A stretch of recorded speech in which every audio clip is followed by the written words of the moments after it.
আমি যতই দেখছি ততই অবাক হচ্ছি যে বাবারে ইন্ডিয়া এইভাবে কাঁপাচ্ছে শাকিব খান। মানে মেগাস্টার শাকিব খান তিনি ইন্ডিয়াতে ঢুকে পড়েছেন লিটারেলি। মানে তার এবার টার্গেট, তার এবার লক্ষ্য ইন্ডিয়া কাঁপানো। কোথাও গিয়ে তার বাংলাদেশের তো একটা বিশাল হোল্ডও রয়েছে। এখন আমরা দুটো এক্সক্লুসিভ আপডেট দেবো। স্বয়ং রায়ান রফি জানিয়ে দিয়েছেন অলরেডি যে টিকিট খুলতে না খুলতেই টিকিট শেষ। মানে তুফান অলমোস্ট ডান অন, মানে সর্বত্র হাউসফুল যেটাকে আমরা বলি, বা যেটাকে আমরা বলি তাণ্ডব নৃত্য চালানো, বা যেটাকে আমরা বলি যে হলগুলো বা জাস্ট ব্লাস্ট হয়ে যাচ্ছে।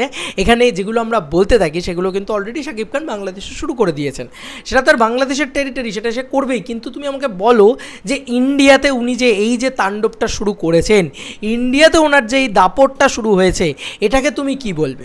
তো বন্ধুরা, আমি জাস্ট ফেসবুকে দেখলাম, প্রথমত আমি একটু একটা করে আসি। প্রথমত আমি ফেসবুকে যেটা দেখলাম সেটা হচ্ছে রায়ান রবির পোস্ট। রায়ান রবির পোস্টটা একটুখানি তোমাদেরকে শেয়ার করি, ইন্ডিয়ার বিষয়টাই আসছি। স্টার সিনেপ্লেক্স অফিসিয়ালি ঘোষণা দেওয়ার আগেই বসুন্ধরা শাখার টিকিট শেষ, তুফানি ঝড় শুরু। এটা রায়ান রফি 2 ঘন্টা আগে পোস্ট করেছে। This is the post man. মানে ওয়াও ওয়াও ওয়াও, মানে তুফানি ঝড় সত্যি সত্যি শুরু। যেখানে স্টার সিনেপ্লেক্স এটা কিন্তু একটা মাল্টিপ্লেক্স, তো মাল্টিপ্লেক্স চেনে এরম রেসপন্স সত্যি দেখো তোমরা। যে অলরেডি উনি লিখেছেন স্টার সিনেপ্লেক্সে অফিসিয়ালি ঘোষণা দেওয়ার আগেই, মানে স্টার সিনেপ্লেক্সে যে এসছে এটা ঘোষণা দেওয়ার আগেই লোকে নিজেরা গিয়ে খুঁজে গিয়ে বসুন্ধরা শাখার টিকিট বের করেছে, যে সেখান থেকে টিকিট শেষ করে দিয়েছে। বাপরে বাপ, what a craze of megastar. সত্যি ওনাকে বাংলাদেশের বাঘ বলা উচিত। জাগরে বাঘা, লিটারেলি বাঘা উনি বাংলাদেশের। মানে আমার খুব ভালো লাগলো, আমি দেবদার বিগ ফ্যান। তো কোথাও গিয়ে সেখান থেকে আমার ওই জিনিসটাই, জাগরে বাঘাটাই মাথায় এলো। যাই হোক, আমি তোমাদেরকে আরও একটা জিনিস অপূর্বভাবে দেখাই, যেটা দেখলে তোমরা আলাদাভাবে খুশি হয়ে যাবে। যে এইটা তো ঠিক আছে, দেখো বাংলাদেশে ভিউজ পাবে, এটা একদম ন্যাচারাল বিষয়। বন্ধুরা সর্বত্র দাপিয়ে বেড়াবে, এটা কোয়াইট ন্যাচারাল বিষয়। কিন্তু এর আগে প্যান ইন্ডিয়া নয়, প্যান ওয়ার্ল্ডে দাপিয়েছে শাকিব খান, কিন্তু ইন্ডিয়াতে এরকম ক্রেজ আমি আমার জীবনে ফর দ্য ফার্স্ট টাইম দেখছি মেগাস্টার শাকিব খান করছে। ওনার বোধহয় টার্গেট যে ইন্ডিয়া গ্র্যাপ করবো এবার, ইন্ডিয়া তুলে নেবো এবার।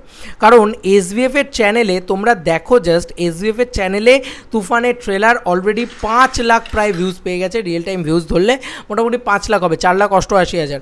এটা কোনো ট্রেন্ডিংয়ের খেলা না, আসল ট্রেন্ডিংয়ের খেলা হচ্ছে এইটা। তোমরা নিজেরাই দেখো বন্ধুরা, নাম্বার 23 অন ট্রেন্ডিং। বন্ধুরা এখন বাংলাদেশ থেকে এই ট্রেলারটা লঞ্চ হয়েছে, নিশ্চয়ই বাংলাদেশ মার্কেটে ট্রেন্ডিংয়ে যাচ্ছে, এটাই স্বাভাবিক যাবে। ওখানকার সবথেকে বড় মেগাস্টার উনি, বাংলাদেশের কিং উনি, বাংলাদেশের বাদশাহ উনি, বাংলাদেশের সব উনি।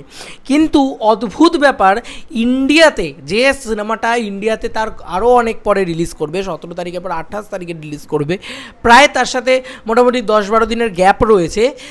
তো 10-11 দিনের গ্যাপ রয়েছে। তারপরেও একটা ট্রেলার যদি ভালো হয় না, সেটা ইউনিভার্সাল হয়, আমি এটা বারবার মনে করি। তো ট্রেলারটা ভালো হয়েছে, তাই জন্য ট্রেলারটা ইউনিভার্সাল হয়েছে, অপূর্ব একটা ট্রেলার হয়েছে। যে কারণে তুফান পোষ মানে না, পোষ মানায়।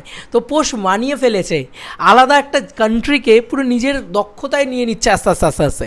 কি অপূর্ব লাগছে যে নাম্বার 23 অন ট্রেন্ডিং, অলরেডি ট্রেন্ডিংয়ে রয়েছে এই ট্রেলার, এবং নাম্বার 23-এ ট্রেন্ডিংয়ে রয়েছে। আমার বিশ্বাস যে এই ট্রেলার মানে অ্যাটলিস্ট 1-এ না যাক, 5 কি 4-এ তো যাবেই যাবে এই ট্রেলার ট্রেন্ডিংয়ে। তো শাকিব খানের গান ট্রেন্ডিংয়ে গেছে, এর আগে লাগে উড়াধুরা, বাংলা মানে আমাদের ইন্ডিয়াতে গেছে। তুফানও বোধহয় গেছিলো, আই ডোন্ট নো, বাট আমার মনে পড়ছে না। তুফানের যে টাইটেল ট্র্যাকটা ছিল ওটা আমার খুব ফেভারিট, ঠিক আছে। তো সব মিলিয়ে এটা অপূর্ব রেসপন্স, এটা নিয়ে কোনো সন্দেহ নেই যে এক অপূর্ব অতুলনীয় মাথা পাগলা করে দেওয়ার রেসপন্স, যেটা ইন্ডিয়াতে দেখাচ্ছে তুফান। যেটা সবাই বলেছিল ইন্ডিয়াতেও তো চলবে না, তো ইন্ডিয়াতে সত্যি দেখা যাচ্ছে ভালো রেসপন্স। এবার যদি গেম চেঞ্জার হয়ে যায় ইন্ডিয়াতে, কেউ বলতে পারে না, কিন্তু হতেই পারে, কেউ জানে না কি হবে। তো সব কিছুর মূলে মানে আলাদা লেভেলের খেলা এবং আলাদা লেভেলের কন্টেন্ট। আগেও বলছি, যে কোনো জায়গায় যে কোনো ভাষায় ইউনিভার্সাল জিনিসে content is ultimate king. Content যদি ভালো হয়, সেটা আমরা এখানে বুমেরাঙও দেখো, জিদ্দার ছবি কি মারাত্মক ব্যবসা করছে। তো কোথাও গিয়ে তুফানেরও এত ভালো ট্রেলারটা কেটেছে, এত ভালো সিনেমাটা হবে, মানে রায়হান রফি এত ভালো একজন ডিরেক্টর, তাই জন্যেই কিন্তু সব কিছু হচ্ছে, তাই না? সব উড়াধুরা লাগাই দিছে একদম। এবং মেগাস্টার শাকিব খানের একটা অপূর্ব অতুলনীয় মাথা খারাপ করা ক্রেজ তো রয়েছে, ওনার স্টারডামটা তো রয়েছে, ওনার স্টারডাম প্লাস কন্টেন্ট। আমি তখনই বলেছিলাম, দরদ, তুফান এবং রাজকুমার যদি আমাকে বলো, তাহলে সব থেকে বেশি এক্সাইটেড আমি তুফান নিয়ে। কেন বলেছিলাম আজকে বুঝতে পারছো তো, যে মেগাস্টার শাকিব খান ওই রকম মেগা স্টারডাম, তার সাথে এরকম এরকম একটা রায়ান রাফির মতন পরিচালক, এই দুজন যখন এক হবে না, জাস্ট মানে বিশ্ব তাণ্ডব উঠবে। আর সেই তাণ্ডবটা দেখতে পাচ্ছি আমরা। ইটালি উনি আগেই হাউসফুল করেছেন রাজকুমারের মতন ছবি দিয়ে।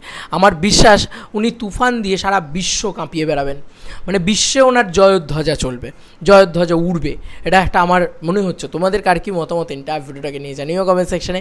চলো বন্ধুরা, নতুন কোনো ভিডিওতে দেখা হবে, বাই।